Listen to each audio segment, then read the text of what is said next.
So they both felt, that by being angry, by refusing, by being upset, that's called grieving. No, that's called being upset. To really grieve means consider what the soul is going through and what the soul needs from you now. The relationship is not over. So I came to Minnesota in 1970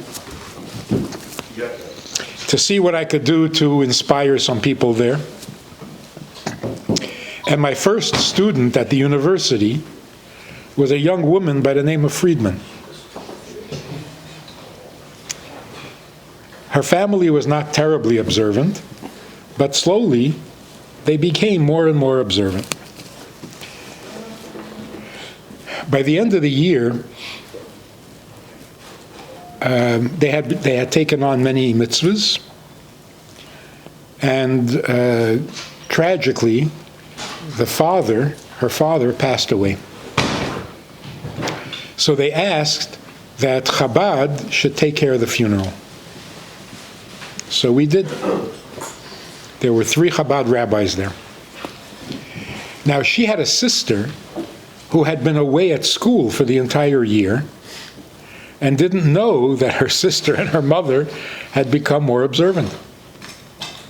So when she came to the funeral and there were rabbis running around telling people what to do and the strange customs, she was very upset.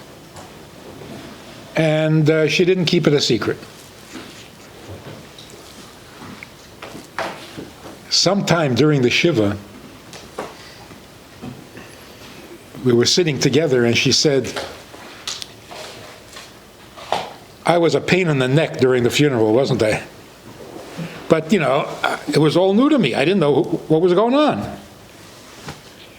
But I want to tell you, I don't know why you did the funeral, the burial, the way you did, but it's so good to know that my father was buried the right way.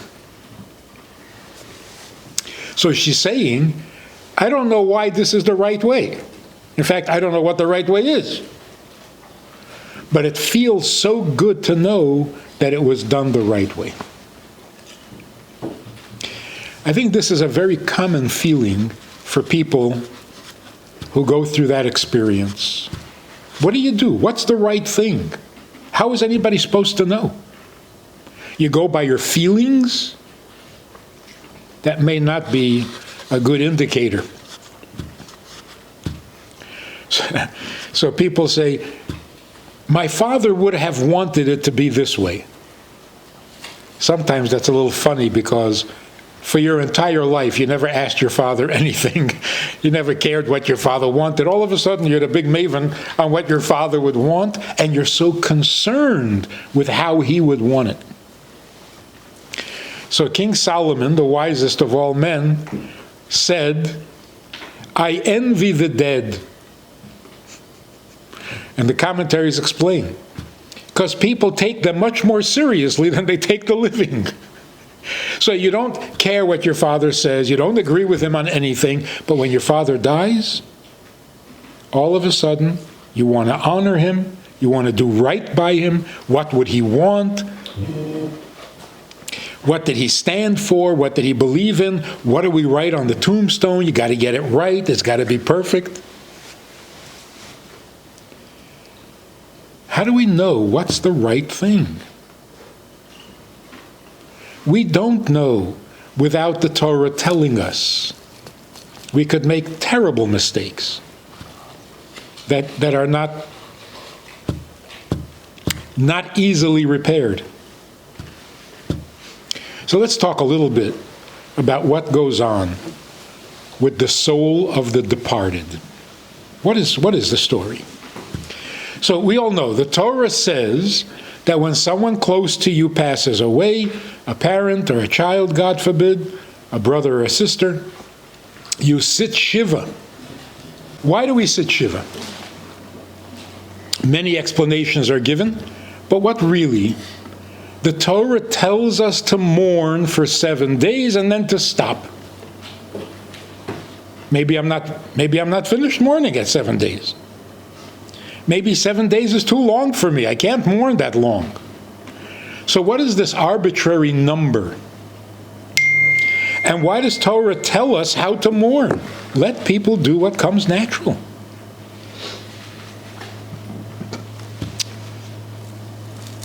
What is a funeral?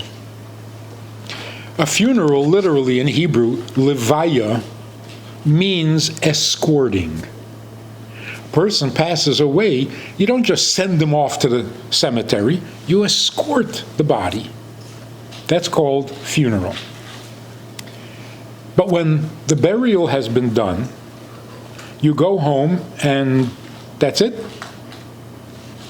Shiva means you escorted the body to its rest, now escort the soul to the soul's rest. So the Torah tells us how to stay in touch with the soul as the soul goes through its adjustments. Of course, we wouldn't know without the Torah telling us. So the Torah says it takes 7 days for the soul to get over the shock. So stay in touch, empathize with the soul. Feel what the soul is feeling. So the Shiva is actually a continuation of the funeral, accompanying the soul to its rest. We wouldn't know that the soul takes 7 days to get over the shock. So the Torah tells us. Torah also tells us that the first 3 days are the most painful for the soul. The next 4 days, not as painful. So in some communities, there's the custom, you don't go to visit the person to make a Shiva call until the 4th day, because the first 3 days is too painful. Not every community has that custom, but we know that there's a difference between the first 3 days and the second 4 days of the Shiva. That's why when the 7 days are up, the Torah says your escorting of the soul is finished. Now, if you grieve and you mourn, that's your feelings. But you're no longer following the soul, because the soul has pretty much settled down after 7 days. Up until 30 days, there is still more adjustment, but not as painful. And that's why there's the Shloshim period. And then for the rest of the year, the soul keeps making adjustments until it becomes completely comfortable being a soul again without a body.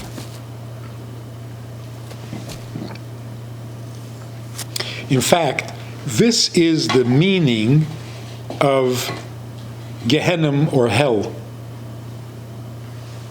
What is hell? Who goes to hell? Why do you go to hell? Or why the hell do you go there?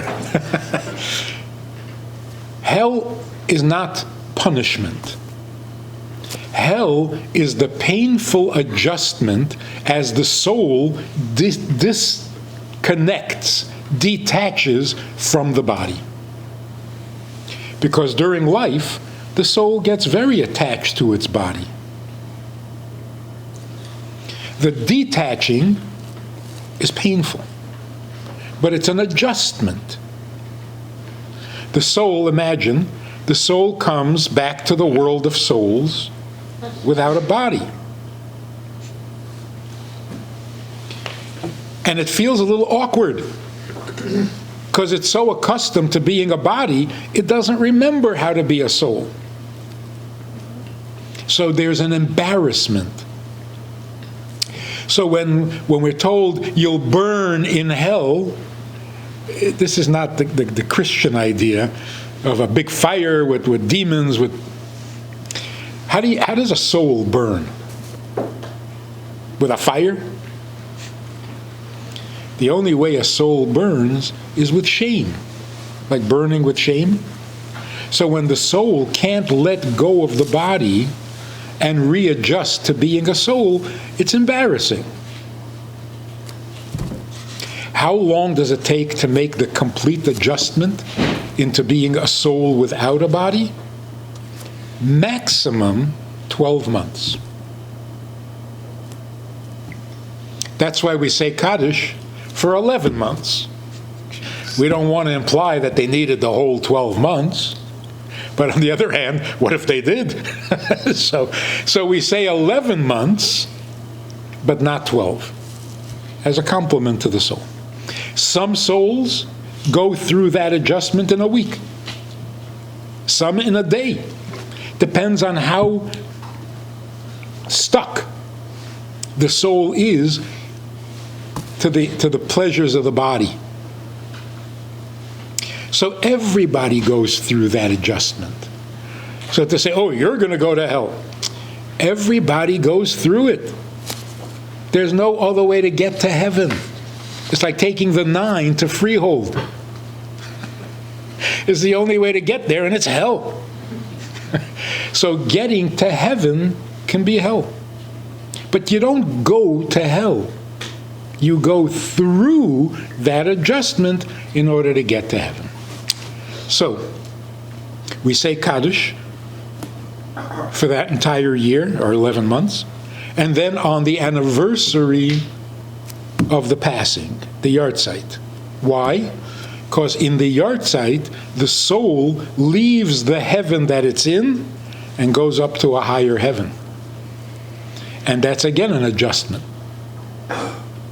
So we say Kaddish to help that adjustment.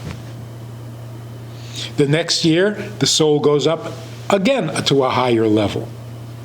So we say Kaddish on that day to help the adjustment. So all the things that we do in connection with a passing is not for us. You want to grieve, you want to cry, you want to complain. Torah's not going to tell you how. You got to do it your way. What the Torah does tell us is what the soul is going through and what we can do for the soul. When we say Yizkor, for example, what do?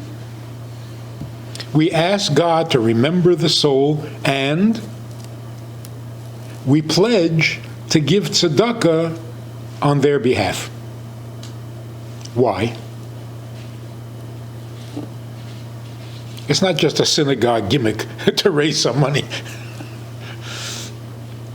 The one thing that the soul cannot do in heaven is physical mitzvahs. The soul can pray, the soul can study Torah, the soul can love God, but it can't do the physical mitzvah. And that hurts the soul. Because in Jewish thinking, going to heaven is not the greatest. So the expression, he's in a better place, or she's in a better place, that is so Christian. It's so not Jewish. There's no better place. Here's the best place. When you can't be here, you go there. It's a nice place. It's comfortable. It's pleasurable. But it's like a retirement home. They give you everything you need. They take very good care of you. But you're not working anymore. You're retired. The best place is right here, where you can still do something for the Creator. In heaven, the Creator takes care of you. Here, we can take care of Him. So what does the soul miss the most? The ability to give tzedakah. That's why, by Yizkor, we pledge, we'll do it for you. And that gives the soul a lot of nachas and a lot of pleasure. Now, the one thing we know about heaven, actually we know a lot, come to think of it. Because the Torah tells us, and the sages tell us, but the one thing we know for sure is that heaven is a place of peace. Right? We even say, rest in peace. The greatest pleasure of heaven is the lack of conflict, the lack of friction, the peacefulness. Maybe it's a little too peaceful. Jews don't like that. We're not used to that. We need a little something, But the peacefulness of heaven is almost like synonymous with heaven. Heaven means peace. So the worst thing for a soul in heaven is to have the family fight over an inheritance.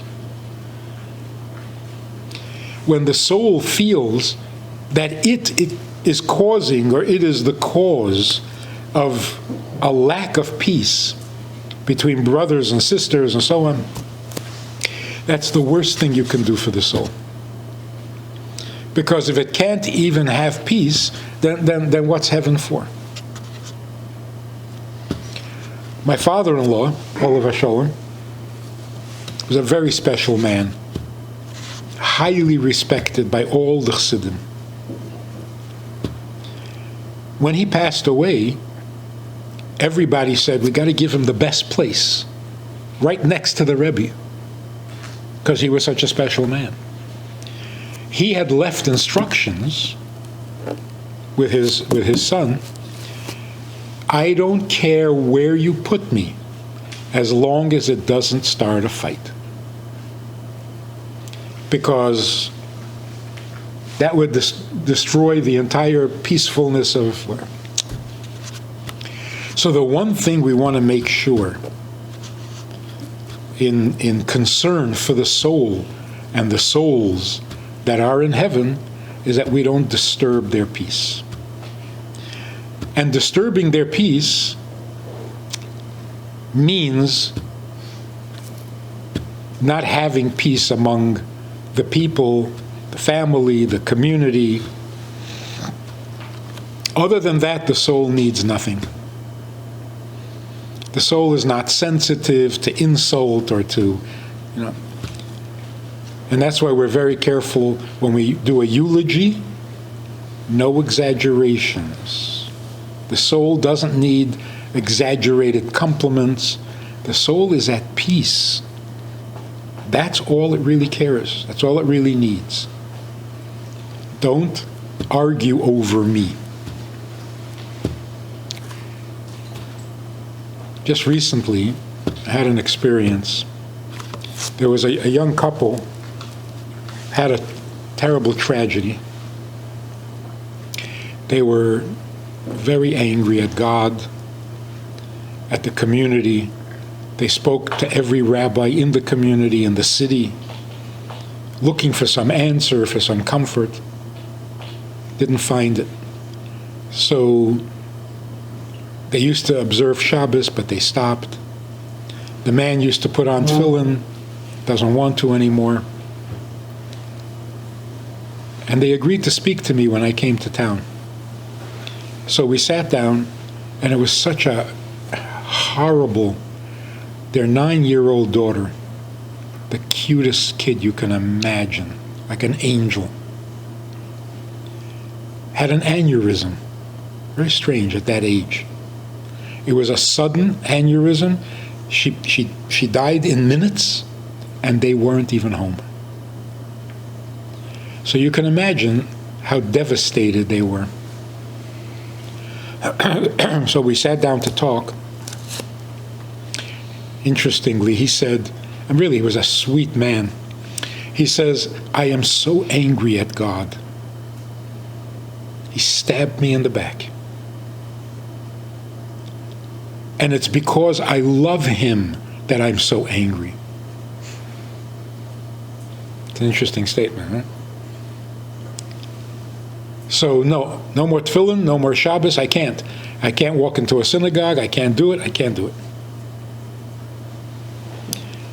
So I was thinking, every rabbi has already spoken to him. Everybody tried. I'm sure they gave him all the good arguments, and it's not working. So I got to think of something, some other approach, something different. Right? So in desperation, I asked the father, has your daughter visited you yet? He says, no one asked me that. Yes, she visited me twice. Both times she was smiling, letting me know that she's happy, that she's okay. I said, actually, she's trying to tell you something else. Because to tell you that she's happy and okay, she didn't have to come twice. She's telling you that she is happy, and if you stop putting on tefillin and are angry at God because of her, she doesn't like that. She doesn't want to be the cause of your falling out with God. So she's asking you to not do that to her.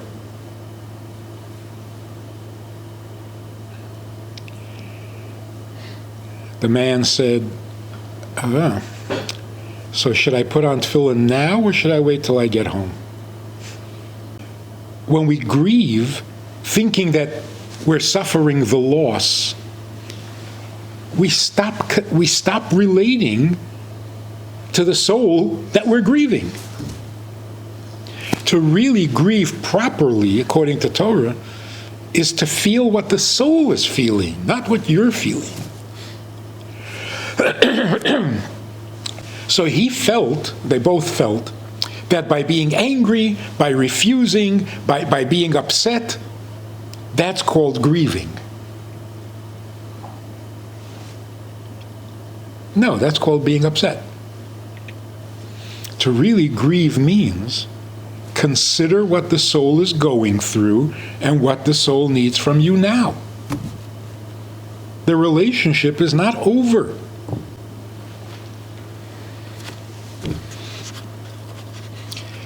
Interestingly, the soul disconnects from the body in stages. Not all at once. Too shocking.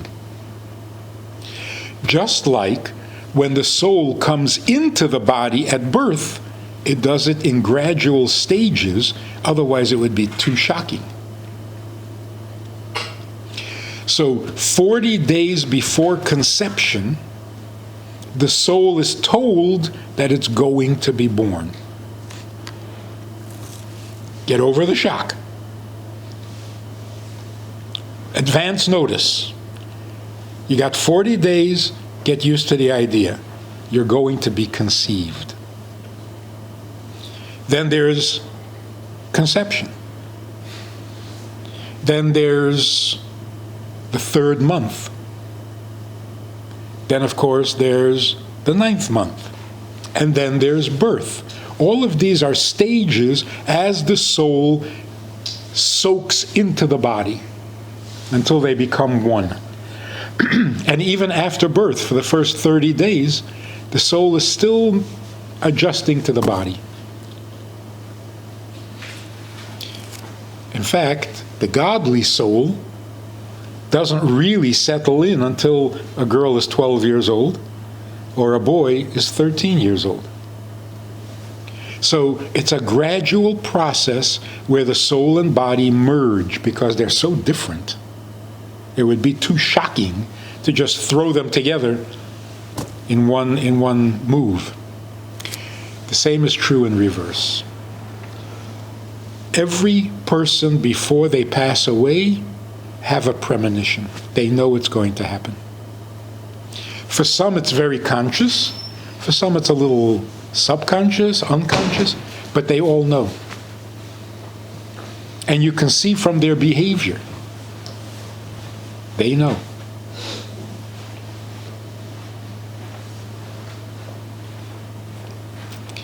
That's the first stage.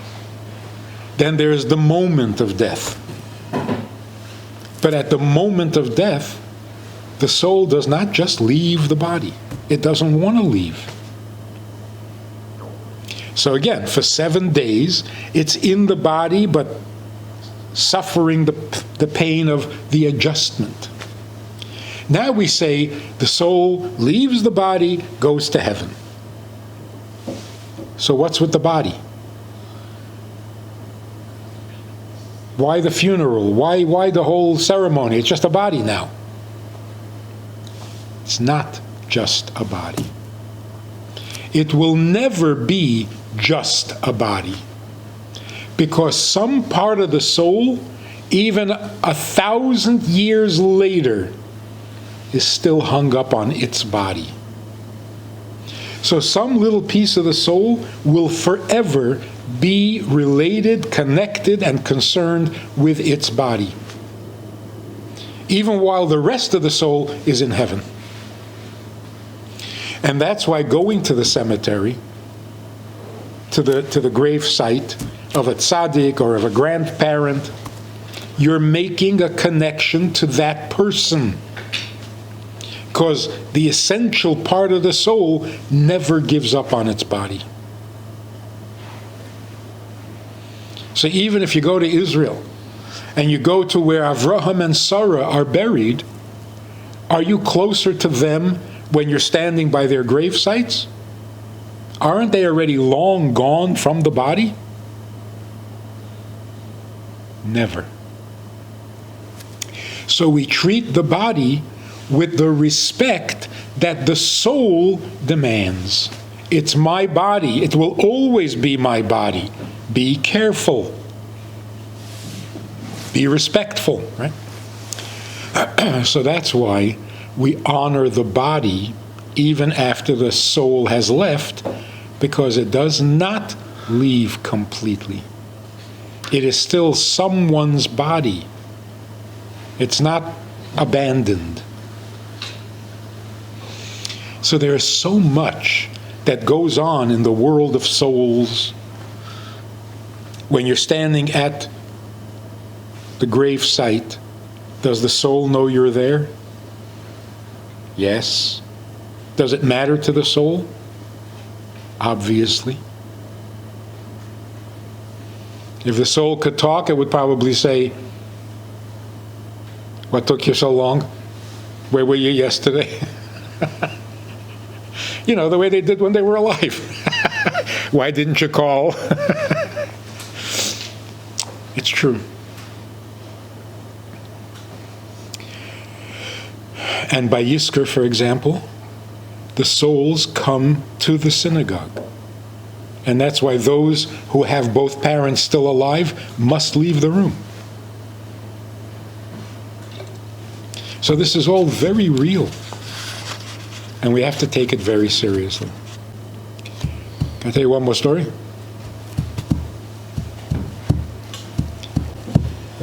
Years ago, 20 years ago, 18 years ago, I flew into Argentina for a speaking tour. So I live in Minnesota, had to fly from Minnesota to New York, change planes. From New York to Miami, change planes. From Miami, we flew for some reason into Santiago, Chile, change planes, and that was not easy because nothing works there. And finally, we landed in Buenos Aires. It was a long, miserable trip. I could have been to Israel and back 3 times. And I don't fly well. I hate flying. And I was so miserable by the time we landed. Couldn't wait to get to the hotel room. The rabbi there, the shliach, picks me up, as planned, and we're going to the hotel room. All of a sudden he says to me, there's a woman in the community had a terrible tragedy.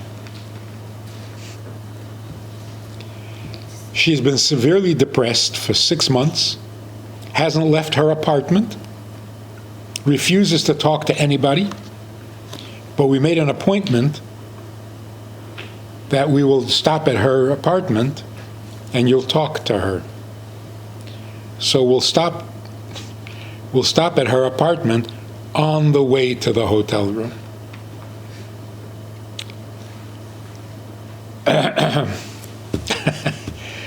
I was not pleased.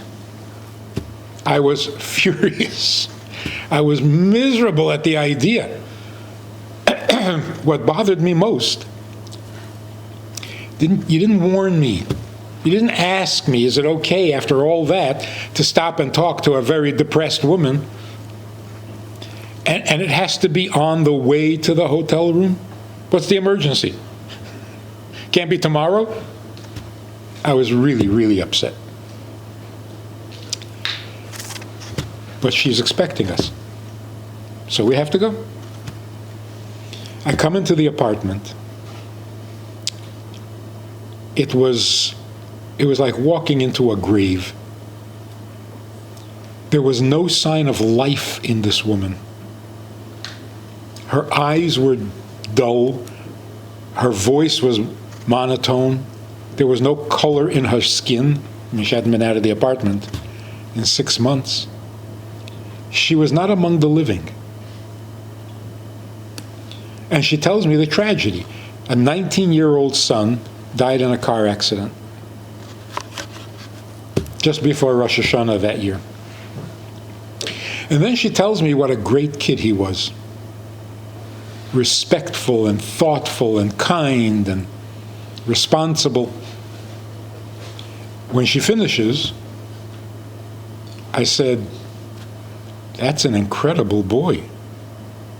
And he was your son for 19 years. She was not impressed. So I said, what would it be like if there was no shock? It's the shock that destroys you. But imagine there's no shock. If God had come to you and said, there's a soul that needs to come into this world for 19 years. A very special soul. And God asks you, would you please be the mother of this very special soul for the 19 years that he needs to live? What would you have said? See, no shock. I was sure that she would say yes. She said, absolutely not. I was a little stunned, so without thinking, I said, then it's a good thing he didn't ask you, because that would have been the wrong answer. She broke down crying, a really good, cathartic cry that's been waiting 6 months to come out. And 20 minutes later, in front of my eyes, she came back to life. She came back to life. I saw the resurrection of the dead. It was such an amazing emotional moment. It was unbelievably meaningful. So now we're back in the car. And I realize I had been very upset. What was I upset about? He didn't ask me. And I realize if he had asked me, what would I have said? I would have said, absolutely not. Would have been the wrong answer, because I wouldn't give up that experience for anything. Moral of the story? It's a good thing God doesn't ask us what kind of life we want. Because if he asked us, we would just embarrass ourselves with the wrong answer every time. Yeah, can you imagine? God says, so in your life, would you like a few challenges? No. Would you like a few hardships, like uphill battles? Absolutely not. Would you like the responsibility for a family, for kids, for mortgage? No. What would we amount to? So God does us a big favor. I'm not asking you. I'm giving you a mission. Handle it. And we become special. We rise to the occasion and we become a real mensch. So we have to thank God. There should be a special blessing every morning. Thank you for not asking me, because you have more confidence in me than I have in myself. So these two stories are a little related, because the moral of the story is, don't say no. When there's an opportunity to do something good, don't say no. And I vowed after that story, 18 years ago or whatever, I said, I'm never going to say no. You know, we all make good resolutions, but I've said no. So 18 years later, when I come to Mexico, this couple are waiting for me. But the guy who picks me up from the airport had heard the story about Argentina. So we're sitting in the car on the way to the hotel room, and he says, we're not like Argentina. We're going straight to the hotel room. I said, good, thank you. He says, at the hotel in the lobby, there's a couple waiting for you who had a terrible tragedy. See, we're not like Argentina. So I'm reminded again, I didn't want to do this year either. I really didn't. But they didn't give me a choice. They said, the man is leaving for Israel in a couple of hours. Now, you have to talk to him now. And it was magnificent. The greatness, the power, the strength that people have. All you have to do is let them show it, and they're amazing.